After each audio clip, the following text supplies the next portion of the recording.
주시옵소서. 예수님 이름으로 기도합니다. 아멘. 지금까지 살펴본 로마서 1장에서 11장은 죄인된 인류에게 하나님이 주신 은혜로 받은 구원의 메시지입니다. 하나님은 자신의 독생자 예수 그리스도의 죽으심과 부활을 통해서 인류에게 구원의 길을 열어주셨습니다. 이 복음을 믿는 사람은 누구든지 그 믿음으로 말미암아 의롭다함을 얻고 하나님의 자녀가 되는 축복을 얻습니다. 이제 바울은 이 말씀을 근거로 해서 성도들에게 변화된 삶을 요구하고 있습니다. 이것이 로마서 12장에서 16장까지의 말씀입니다. 다시 말을 하자면 성도의 삶은 그냥 사는 것이 아닙니다. 그리스도 밖에서 가졌던 지난날의 자기 철학과 지혜와 경험으로 사는 것도 아닙니다. 성도의 삶은 분명한 근거가 뿌리가 있습니다. 그 삶의 바탕이 어디인가, 그 뿌리를 어디에 내려야 되는가, 이것이 로마서 1장에서 11장까지라고 하는 토양입니다. 즉 하나님의 은혜와 하나님의 구원의 삶의 뿌리를 내리면은 거기에 풍성한 열매를 맺게 된다라는 것입니다.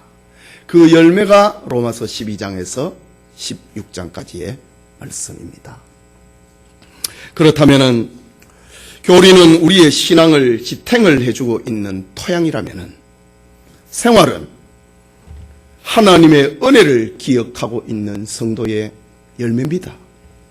이런 의미에서 행함이 없는 믿음은 죽은 것이라고 외쳤던 야고보의 말씀과 오늘 성경의 말씀은 그 맥을 같이 하고 있는 것입니다. 이제 바울은 하나님의 은혜와 구원의 뿌리를 내리고 있는 삶의 첫 번째로 맺히는 열매가 무엇인가? 그것을 가리켜 오늘 예배, 영적 예배라고 합니다.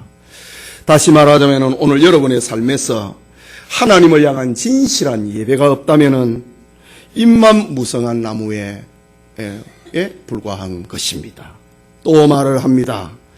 여러분이 세상에서 헌신적인 삶을 통하여서 많은 사람의 병을 고쳐주고 가난에서 벗어나게 해주고 약한 자를 구제하고 고난에 동참을 하고 그들의 약한 삶을 위로해 준다 할지라도 그 수혜자들이 하나님을 향한 예배로 나아가는 것이 아니라면은 여러분은 세상에서 선을 행한 것이 아닙니다. 이유는 이웃에게 진정으로 필요한 것을 준 것이 아니기 때문입니다. 우리가 이웃을 사랑한다, 구제한다, 치료해준다, 고쳐준다. 정말 그 사람에게 필요한 것은 그 고침을 통하여서, 그 치료를 통하여서, 그 위로를 통하여서, 그 도움을 통하여서 그 사람으로 하여금 하나님을 향한 예배자로 만들어줘야 됩니다. 그것이 선이 됩니다. 그래서 바울은 성도의 사회적인 의무, 3절 이후부터 여러 가지 의무가 나옵니다. 구제가 나오고 사랑이 나오고 위로가 나오고 치료가 나옵니다. 사회적인 이전에 하나님 예배를 강조하고 있는 이유가 바로 그것입니다. 그러므로 오늘 말씀, 그러므로 1장에서 11장까지의 원인입니다. 그러므로 이제는 결과입니다. 그러므로 라는 이 원인과 결과를 나타내고 있는 이 접속사로 시작되는 오늘 본문의 말씀, 교회 생활 첫 번째로 영적 예배라는 제목으로 로마서 강해 계속하고자 합니다. 구원받은 성도들의 삶에 풍성한 열매가 맺히는 그 열매가 무엇인가? 하나님의 은혜에 뿌리를 내리고 있는 사람, 하나님이 우리에게 은혜로 주신 구원에 뿌리를 내리고 있는 성도에게 자연히 맺히는 그 열매가 무엇인가? 그 첫째가 바로 하나님을 향한 예배다라는 겁니다. 구원받은 성도들에게 풍성한 열매가 맺히는 그런 은혜를 다시 체험하는 시간이 되기를 바랍니다. 첫째로 영적 예배, 그것은 몸을 거룩한 산 제물로 드리는 것입니다. 바울은 12절에 그러므로 형제들아 내가 하나님의 모든 자비하심으로 너희를 권하노니, 하나님의 모든 자비하심, 그 자비하심의 내용이 무엇입니까? 로마서 1장에서 11장까지입니다. 우리가 은혜로 구원받았다는 겁니다. 너희가 은혜로 구원받았느냐? 너희의 삶의 토양이 구원에다가 뿌리를 내리고 있느냐? 그렇다면 내가 말로 한다. 너희를 권하노니 너희 몸을 하나님이 기뻐하시는 거룩한 산 제물로 드리라. 이는 너희가 드릴 영적 예배니라 라고 합니다. 이건 명령입니다. 뿌리를 내렸느냐? 열매 맺어야 된다고 하는 그 말입니다. 여기 산 제물이라고 하는 이 말은 구약시대에 짐승을 잡아서 제물을 번제단에 올려놓고 있는 제사와 대조가 되고 있는 말입니다. 바울은 우리의 살아있는 몸을 하나님 앞에 드리라고 합니다. 산 제물이라고 하는 말은 죄로 죽었던 인간이 그리스도의 십자가와 그 부활의 은총으로 하나님의 지체가 되었습니다. 그 몸으로 하나님 앞에 예배를 드리게 되었습니다. 이것은 구약의 제사와 질적으로 다른 것입니다. 구약에는 짐승을 잡아가지고 번제단에 올렸잖아요. 그런데 이제는 안 잡는다 이거죠. 너희 몸이 번제단에 올라가라 라는 겁니다. 이런 삶의 모습이 무엇인가? 바울은 갈라디아서 2장 20절에 기록을 했습니다. 내가 그리스도와 함께 십자가에 못 박혔나니 그런즉 이제는 내가 산 것이 아니요 오직 내 안에 그리스도께서 사신 것이라. 이제 내가 육체 가운데 사는 것은 나를 사랑하사 나를 위하여 자기 자신을 버리신 하나님의 아들을 믿는 믿음 안에서 사는 것이라.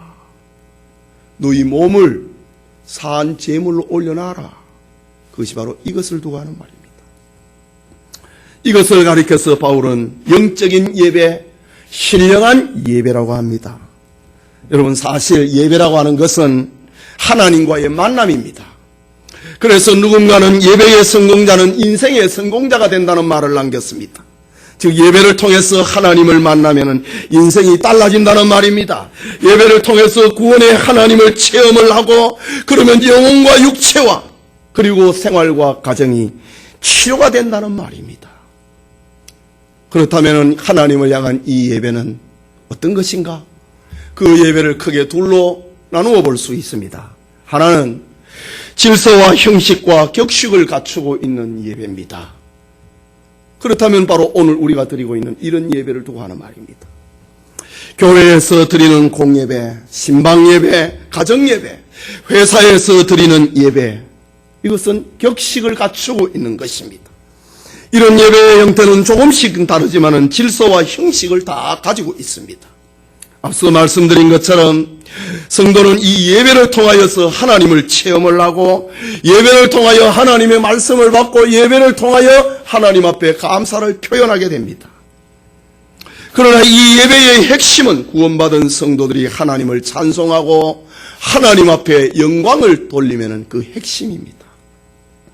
그렇다면 몸으로 하나님 앞에 예배드리는 것이 그 무엇이 중요하겠습니까? 몸으로 하나님 앞에 예배를 드린다. 격식이 있는 예배, 형식이 있는 예배, 질서를 갖추고 있는 이 예배를 드린다. 이런 예배가 무엇이냐 이거지요. 먼저 시간을 드리는 겁니다.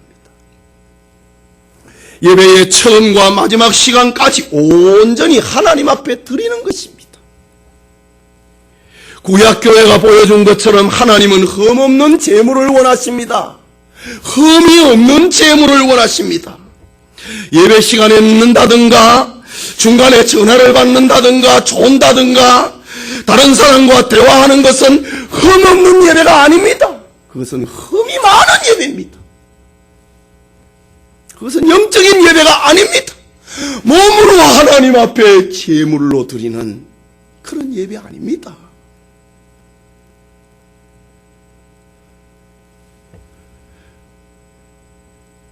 너희 몸을 하나님이 기뻐하시는 거룩한 산 제물로 드려라. 가장 격식 있는 예배에 우선하는 것은 예배의 처음부터 끝까지 끝까지 시간을 드리는 겁니다. 다음으로 몸으로 예배 드린다고 하는 것은 마음과 뜻과 정성을 다해서 힘써 예배하는 것을 말합니다. 찬양을 할 때도 힘을 써서 노래를 부릅니다. 가사를 마음에 새기고 찬송을 합니다. 박수도 힘있게 치고 목소리도 크게 높여서 찬양을 하는 겁니다. 기도할 때도 정성껏 기도하는 것입니다. 기도 시간에 성경 보는 사람이 가끔 있어요. 성경 볼 때는 안 보고 왜 기도 시간에 봅니까? 기도 시간에 누구에게 다가가서 귀속말하는 사람이 있어요. 왜 그럽니까? 그것은 몸으로 제사하는 거 아닙니다. 기도 시간에 못다한 일을 하는 사람이 있어요. 그거는 아닙니다. 그거는 흠없는 제사가 아닙니다. 헌금할 때도 힘써 하는 것입니다.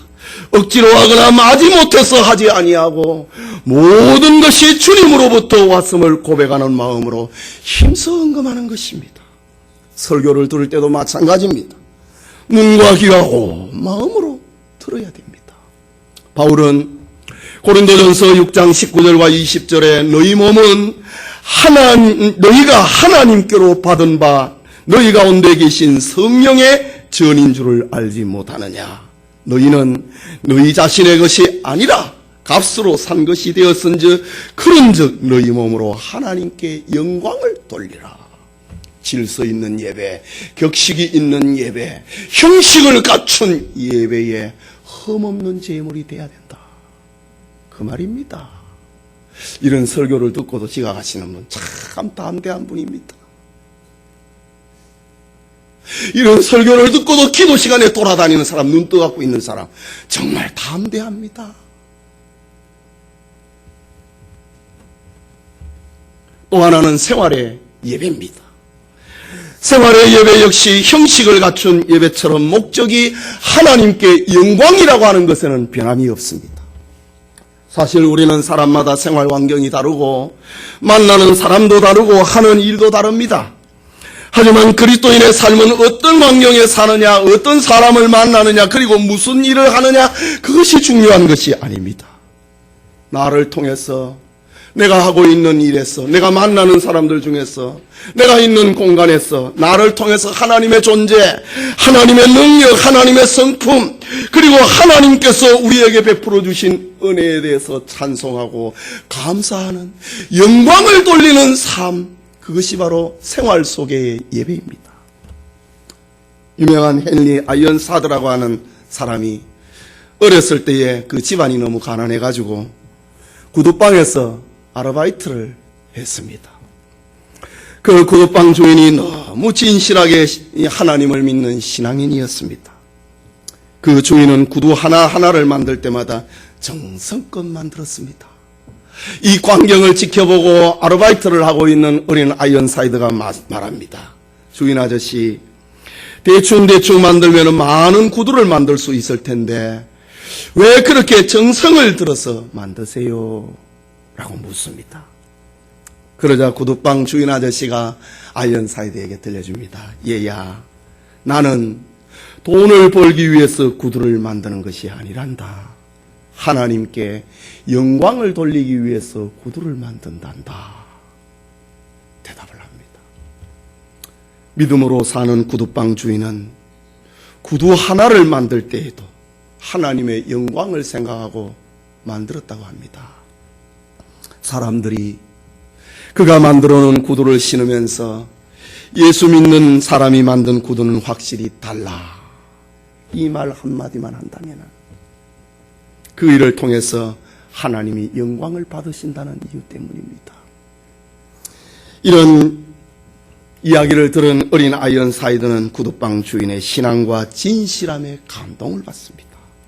자기도 구두방 주인 아저씨처럼 자신이 하는 일을 통해서 하나님을 높이는 사람이 되기로 다짐을 하고 많은 영광을 하나님 앞에 돌리는 그런 사람이 됩니다.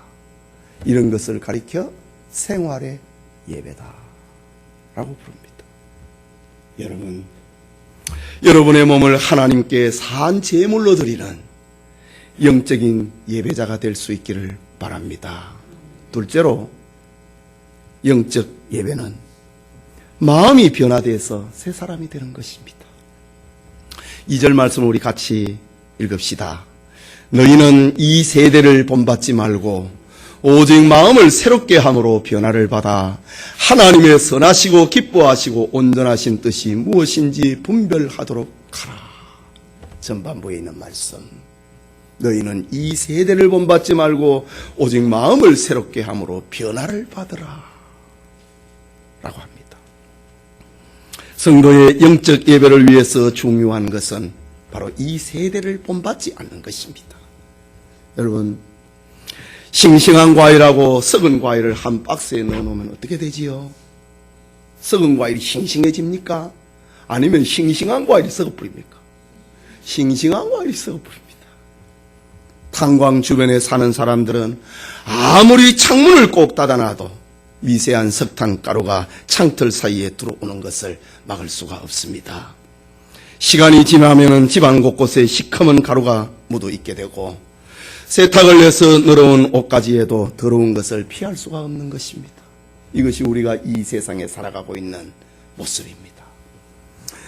이 모습처럼 그리스도인들은 이 세상에 살다 보면은 자기도 모르게 세속화됩니다. 이런 세상의 속성에서 우리는 살아가고 있습니다. 그래서 바울은 경계합니다. 너희는 이 세대를 본받지 말라. 이 세상의 풍조를 따라가지 말라. 다시 말하자면 이 세대, 이 세상의 방식은 개인의 영광입니다. 개인의 높아짐입니다. 개인의 성공에 최고의 관심과 목표를 두고 있습니다. 세상은 끝없는 욕심을 부추기고 우리를 살벌한 경쟁과 투쟁과 정욕과 불의의 자리로 끌고 갑니다. 여기에 성도가 저항 없이 휩쓸린다면 그는 산 제물이 될 수가 없습니다. 불의의 제물이 되고 죽어버린 제물이 되어버리고 마는 것입니다. 여러분, 오늘 우리가 살아가고 있는 한국교회가 이 세대를 본받고 있습니다. 이 세대를 본받고 있는 장면 수없이 많지만은 한두 가지만 생각을 하면은 첫째는 교회의 세속화입니다. 교회가 세속화됐다고 하는 말이 무슨 말입니까? 교회가 세상을 변화를 시켜야 되는데 오히려 세상을 따라가고 있다는 말입니다. 한국교회의 세속화는 무엇보다 교회의 본질보다는 외형을 중시하고 있는 겁니다. 예배당 건물이 얼마나 화려하냐, 몇 명 모이느냐. 물론 교회는 부흥해야 되고 교회의 필요성 때문에 예배당을 짓는 것에 대해서는 말할 필요가 없습니다.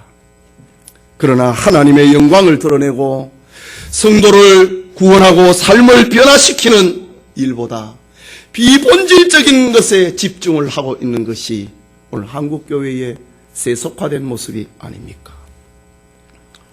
그 결과 벌어지고 있는 슬픔, 하나님의 영광을 가리는 이런 말들이 얼마나 많습니까? 저 사람도 교회 나간단다. 사기친 저 사람이 교회에 장로란다. 교회 다니는 사람이 그러면 안 되지. 나는 세상에서 부끄러워가지고 목사라는 말 못 쓰겠어. 부끄러워가지고 장로, 권사라는 말을 나는 세상에 가면 말 안 해. 가게 가갖고 세탁소 가갖고 나는 부끄러워가지고 권사라는 말 안 한다. 여러분, 이게 무슨 말입니까? 교회의 세속화입니다.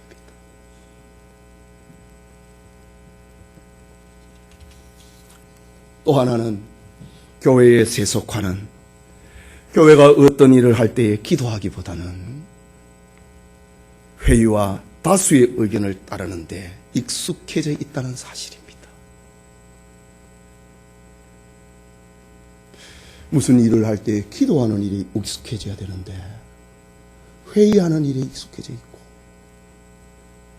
투표하는 일에 익숙해져 있다는 겁니다. 이 교회 세속화입니다. 여러분, 세상의 정치 제도 중에 독재보다는 민주정부가 좋습니다. 그러나 교회는 다수를 따라가는 결정을 하는 민주주의를 실현하는 곳이 교회가 아닙니다. 물론 소수보다는 다수가 좋습니다. 그러나 다수의 비진리보다는 소수의 진리를 따라가야 됩니다. 광야교회 시절에 가나안을 정탐을 했던 12명의 정탐꾼들의 보고를 보십시오. 다수의 사람 10명의 정탐꾼들은 하나님의 반대편에 서버렸습니다. 그리고 하나님의 편에 선 사람은 여호수아와 갈렙 두 사람밖에 없었습니다.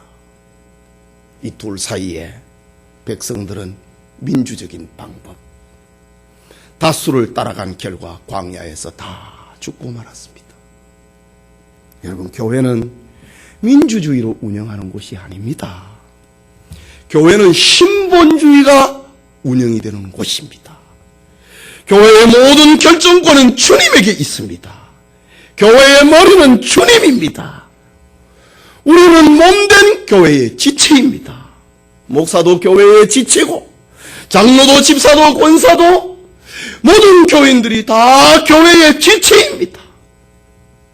단지 목사의 의견을 존중하고 그를 따르고 순종하는 것은 하나님께서 교회의 질서와 비전을 목사에게 주셨기 때문입니다. 그런데 한국교회는 지금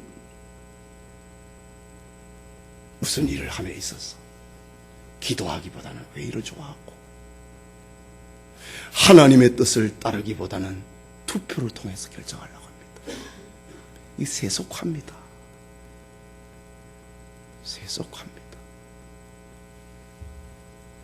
셋째로, 교회만 세속된 것이 아닙니다. 성도들의 세속화입니다. 너희는 이 세대를 본받지 말라고 했습니다. 마음으로 변화를 받아 새 사람이 되라고 했습니다. 많은 교인들의 인생의 성공의 기준을 물질에다 두고 있습니다. 이것은 교회의 세속화임에 틀림없습니다. 물론 복음 안에는 물질의 축복이 포함이 됩니다. 하지만 물질의 양을 가지고 인생의 성공과 실패를 가늠한다면 그것은 세속적인 판단에 불과합니다. 성경에는 많은 돈을 가졌지만은 어리석은 인생을 살았던 부자가 있는 반면에 가난했으나 하나님 앞에 인정받고 칭찬받은 교인이 얼마나 많습니까? 성경에는 권력을 가졌지만은 어리석은 사람이 있고 아무런 권력이 없는 사람이었지만은 하나님 앞에 칭찬받은 사람이 있습니다. 돈, 권력, 지위, 그것을 가지고 교인의 성공 기준으로 삼는 이 세속입니다. 교회가 세속화됐다. 그리스도인은 세상과 달라야 됩니다. 가치관이 달라야 됩니다. 생각이 달라야 됩니다. 말하는 것도 달라야 됩니다. 옷 입는 것도 달라야 됩니다. 일하는 것도 달라야 됩니다. 생활의 방법이 달라야 됩니다. 인생의 목적이 달라야 됩니다. 왜냐하면 그리스도인의 삶의 기준은 하나님께 영광이기 때문입니다. 그래서 오늘 바울은 오직 마음을 새롭게 함으로 변화를 받으라 라고 합니다. 여기 변화를 받으라고 하는 헬라말 메타모르포라고 하는 말을 씁니다. 여기에는 이 세 가지 의미를 가지고 있습니다. 첫째로 여기에 사용된 동사가 현재 시제입니다. 현재 시제는 계속성을 두고 하는 말입니다. 계속해서 변화를 받으라고 하는 말입니다. 이 변화는 멈추어서는 안 되는 것입니다. 아니, 멈출 수 없는 것입니다. 이 세상에 우리는 다 100% 변화받을 수 없기 때문입니다. 세상에 사는 동안에 계속해서 이 세대를 본받지 말아야 됩니다. 10대가 세속을 본받지 말아야 되고, 중년이 세속을 본받지 말아야 되고, 노년기에 노탐이라고 하는 세속을 본받지 말아야 됩니다. 죽을 때까지입니다. 그러니까 마음을 새롭게 해라. 변화를 받아라. 너가 하나님의 은혜라고 하는 토양에 서 있느냐? 하나님의 은혜와 구원이라고 하는 것에 너의 뿌리를 내리고 있느냐? 그러면 너에게 변화라고 하는 열매가 맺혀야 된다는 말입니다. 또 하나 여기에 사용된 동사는 수동태입니다. 바울은 너 자신을 변화시켜라 라는 말을 사용하지 아니하고 변화를 받아라, 수동태입니다. 내가 변하는 게 아닙니다. 너 변화를 받아라고 합니다. 여러분, 변화를 받아야 됩니다. 세상을 본받지 않는 변화는 우리의 능력과 우리의 의지로 되는 것이 아니기 때문입니다. 성령의 도우심이 있어야만 가능한 것입니다. 변화의 궁극적인 주체는 성령님입니다. 성령이 주시는 것을 우리는 받는 것입니다. 그래서 바울은 너는 변화를 받아라 라고 말하는 겁니다. 여러분, 우리가 변하는 게 아니고 우리가 변해져야 됩니다. 하나님의 능력으로, 성령의 힘으로 우리가 변해져야 됩니다. 이것이 하나님의 은혜라고 하는, 구원이라고 하는 토양 속에 뿌리를 내리고 있는 삶의 모습입니다. 셋째로 여기에 사용되는 동사는 명령형입니다. 변화는 명령 수동태입니다. 변화는 주는 것이 아니라 변화는 내가 받는 것입니다. 성령님이 주시는 변화의 은혜를 받으라고 하는 것입니다. 성령이 하시는 일을 성도는 게으르거나 가만히 있지 말고 받아라고 합니다. 여러분, 광야교회 시절에 생존을 위하여서 이스라엘 백성들이 농사를 지었습니까? 개간을 하고 수확을 했습니까? 우물을 팠습니까? 아닙니다. 그들은 하나님이 주시는 만나를 받았습니다. 그리스도인의 영적 예배는 바로 성령의 은혜를 받음으로 이루어지는 것입니다. 보라, 지금은 은혜 받을 만한 때요 구원의 날이다. 이 구원을 받아라. 명령입니다. 받아라.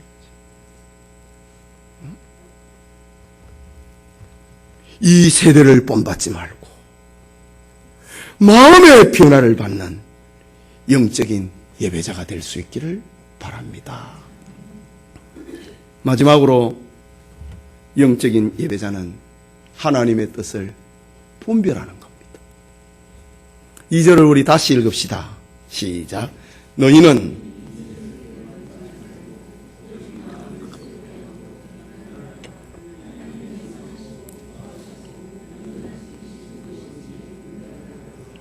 바울은 지금 세계의 제1류 국가, 최고의 문명을 누리고 있는 로마교회 성도들에게 말합니다.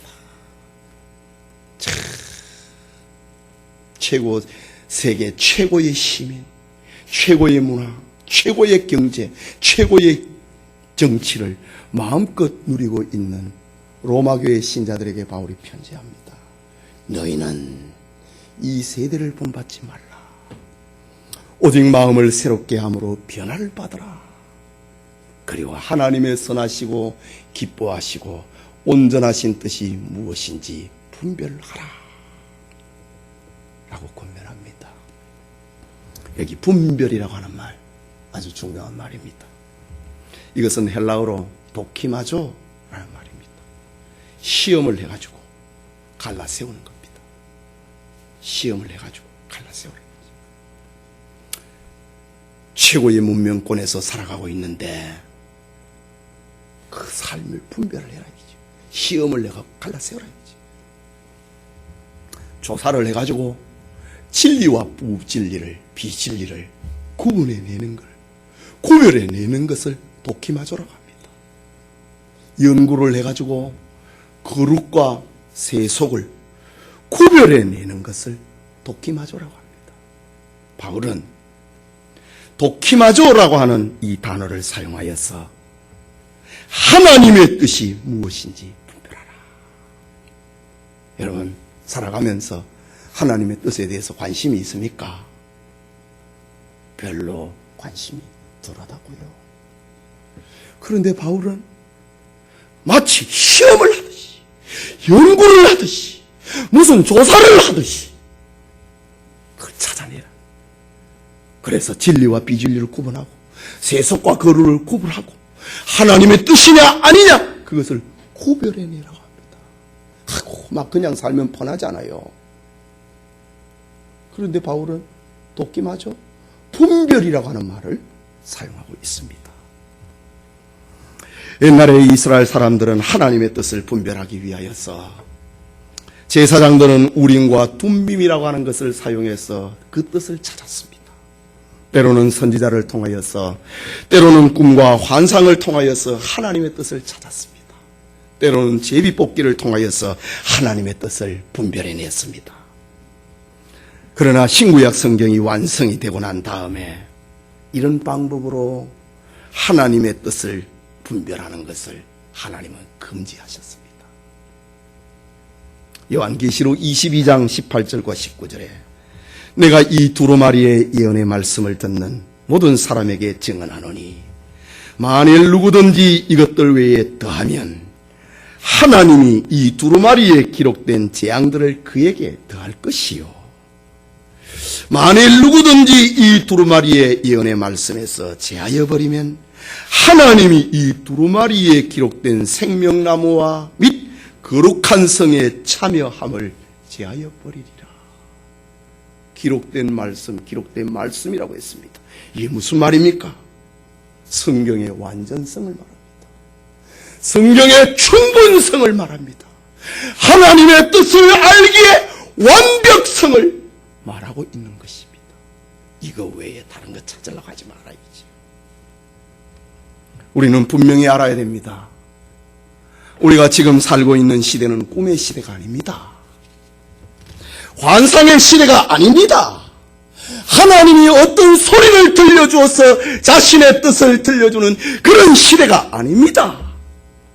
지금은 기록된 계시를 통하여서, 신구약 성경을 통하여서 하나님의 뜻을 분별하는 시대입니다. 이재화 집사가 지난주에 왔다 가면서 저랑 같이 앉아서 얘기할 시간이 없었습니다. 그냥 짤막하게 기도하기 전에 저랑 같이 차 한잔 마셨습니다. 제 방에서. 우리한테 얘기를 하는 거예요. 목사님, 우리 교회 어느 권사님이 꿈을 꿨는데 자기하고 강문희 집사하고 무슨 큰 샵을 하는 것이 좋을 것 같다고 하는 그런 꿈을 꿨답니다. 목사님, 어째 되지요? 제가 웃었어요. 이 집사, 뭔 꿈을 따라가느냐? 개혁주의 교회의 안수 집사가 하나님의 말씀을 따라가야지. 어느 권사가 꿈을 꾸었는데 커피숍을 하고 빵집을 하락했다고? 대도 안 한 소리 하고 있어. 그게 분별이 안 되느냐? 제가 주사를 놨습니다. 여러분, 지금은 꿈꾸는 시대 아닙니다. 환상으로 말씀하는 시대가 아닙니다. 예레미야 선지자는 기록 계시의 완성 시대를 내다보면서 이런 예언의 말씀을 들려줍니다. 예레미야 29장 8절과 9절입니다. 여러분, 단디 찾아보십시오. 한번 찾아볼까요? 예레미야 29장 8절과 9절입니다.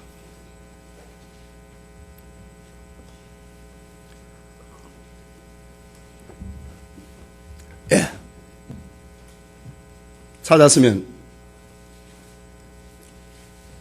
예레미야 29장 8절과 9절. 예레미야 선지자는 기록 계시가 완성이 되는 그 시대를 내다보고 예언을 했습니다. 29장 8절과 9절 같이 읽읍시다. 찾았으면 시작. 만군의 여호와 이스라엘의 하나님께서 이와 같이 너희에게 말하노라. 너희 중에 있는 선지자들에게와 점쟁이에게 미혹되지 말며 너희가 꾼 꿈도 고지 듣지 말고 믿지 말라. 내가 그들을 보내지 아니하였어도 그들은 내 이름으로 거짓을 예언함이라. 여호와의 말씀이니라. 예레미야 선지자가 성경이 기록이 완성이 되는 그런 시대를 내다보면서 예언한 겁니다. 하나님의 뜻을 찾기 위해서 무슨 꿈을 꾸었다, 어떤 특정한 사람에게 쫓아간다, 정말 꿈 같은 소리 하지 말라고 합니다. 요즘 표현으로 하면은 예언하는 기독교 점쟁이들을 찾아가지 말라고 합니다. 가정 기도원 같은 데 빠지지 말라고 합니다. 이상한 곳에 한두 번 다녀오면은 그것이 고만 신앙의 기준이 되어버립니다. 여러분, 점쟁이한테 한번 갔다 오면은 죽기까지 그거 안 지워집니다. 제가 중학교 다닐 때요, 길거리에서 어느 점쟁이가 저에게 나보고 일찍 죽는다 그랬어요. 제가 그거 아직까지도 안 잊어버립니다. 점쟁이는 여러분 그렇습니다. 저 장로님도 어느 한번 집안이 단명 그런 얘기. 우리는 예수님 안에 있으면은 그거 다 벗어나는 겁니다. 아멘 하십시오. 그런데 예수 점쟁이들 말입니다. 기독교 이름 간판 걸어놓고, 전도사 이름 걸어놓고, 목사 이름 걸어놓고 점을 치는 사람, 그런 사람한테 한번 갔다 오면은요, 본교의 목사 설교는 안 들립니다. 자기 영적 성성은 따로 있는 거예요. 참 신기합니다. 아까 얘기한 것처럼 썩은 과일과 생과일을, 싱싱한 과일을 담아 놓으면은 썩은 과일이 싱싱하게 되는 게 아니고 다 섞여 버립니다. 이런데 한 번 이상한 데 병이 들면은요, 온 주변을 다 섞여 버립니다. 여러분, 겨울에 귤 박스에 하나 썩으면 그 주변부터 다 섞이 만들더구만. 응? 한 사람이 병이 들면 그 구역을 다 병들게 만들어, 그 전도연을 다 병들게 만들어 버립니다.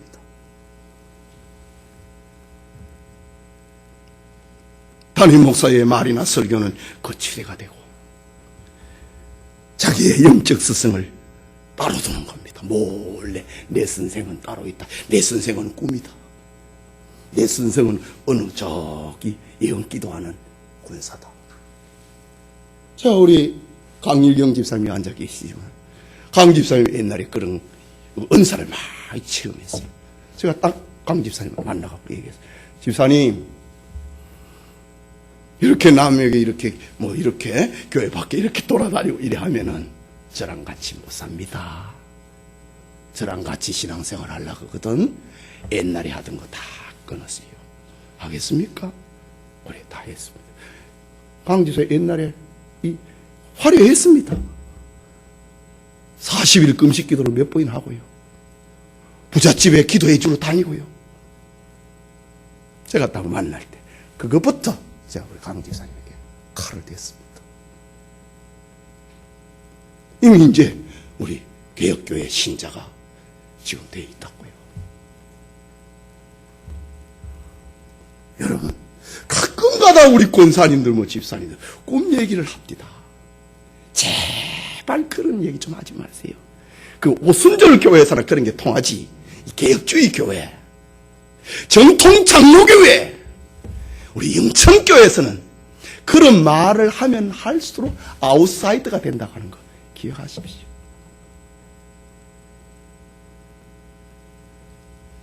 그렇다면 우리는 어떻게 하나님의 선하시고 기뻐하시고 온전하신 뜻을 분별할 수 있을까? 좀 더 구체적으로 살펴봅시다. 그 첫째는 성경을 통해서 하나님의 뜻을 분별합니다. 성경은 하나님의 말씀입니다. 성경은 성령의 감동을 받은 사람들이 기록한 책으로 기록해 놓은 것이고, 원저자는 하나님이십니다.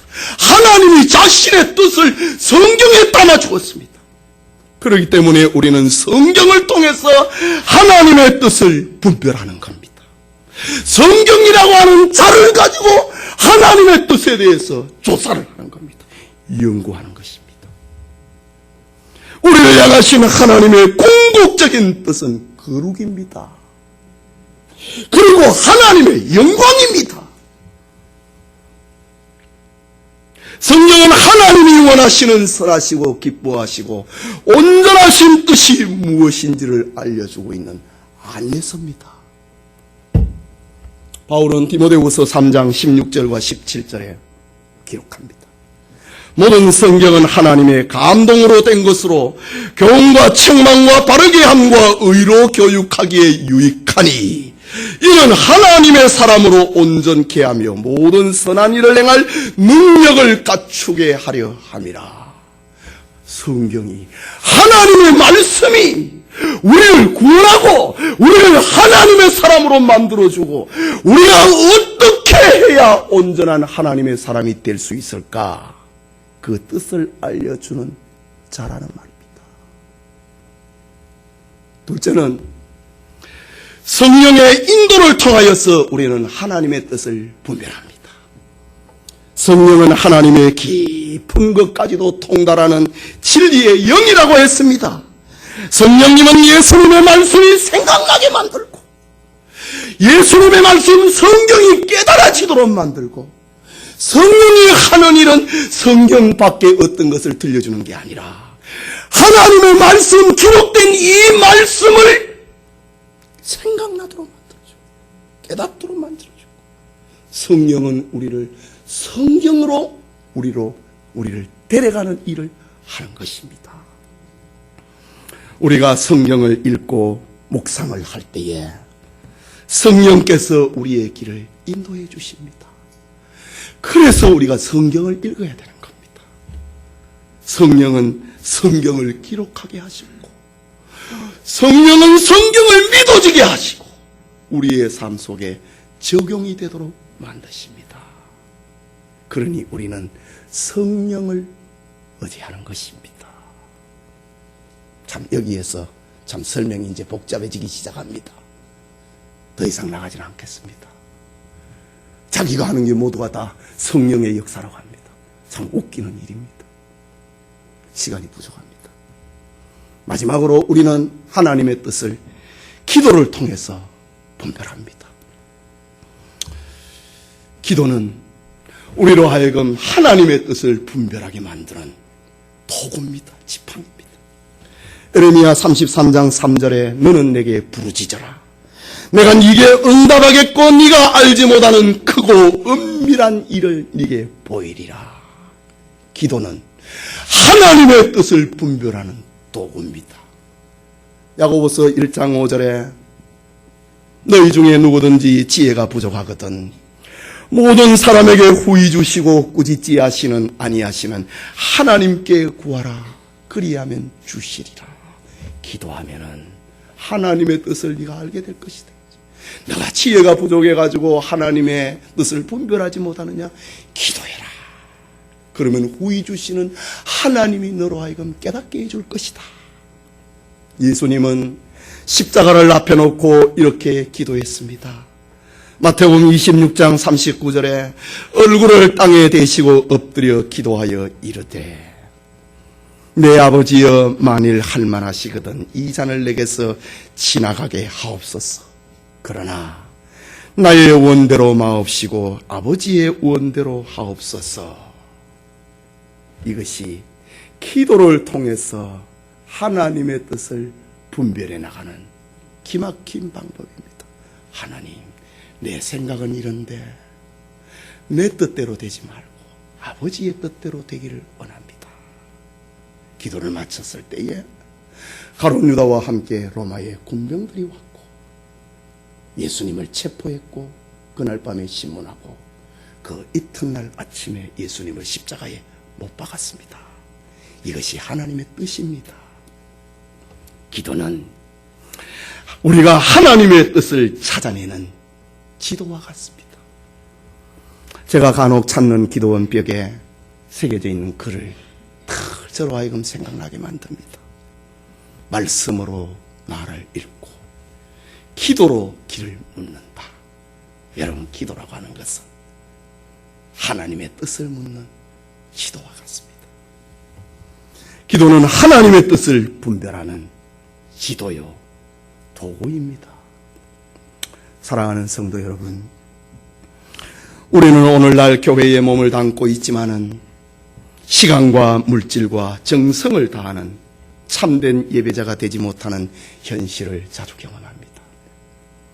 입으로는 신자라고 하면서 정직하고 정의로운 모습은 별로 보이지 않습니다.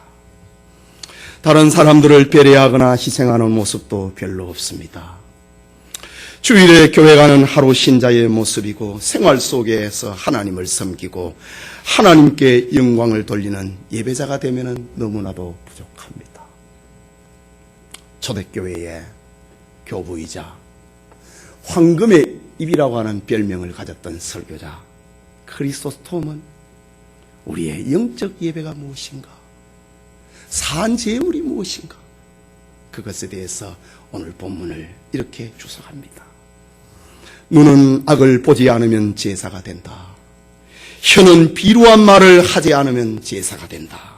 손은 죄를 짓지 아니하면 번제가 된다. 그리고 우리는 그것 이상 더욱 적극적으로 선을 행해야 된다. 손으로 구제하고 입은 우리를 저주하는 자를 축복하고 귀는 여가 있는 대로 하나님의 음성을 들을 때에 그것은 사한 제사가 되는 것이다 라고 주석을 했습니다. 여러분, 우리의 영적 예배는 우리의 몸을 사한 제물로 하나님께 드리는 것입니다.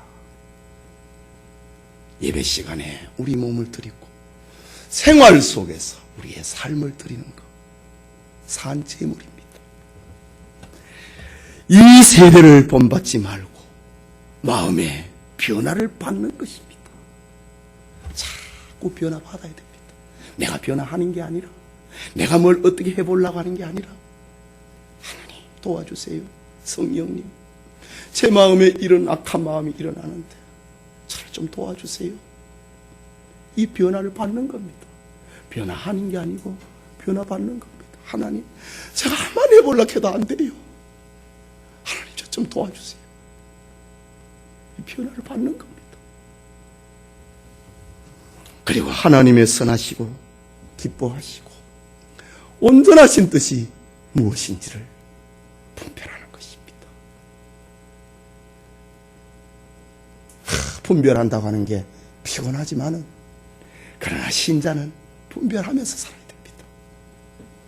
이것이 바울은 하나님의 은혜와 구원의 뿌리를 내리고 있는 성도의 첫 번째 맺히는 열매, 하나님께 드릴 영적 예배다 라고 말합니다.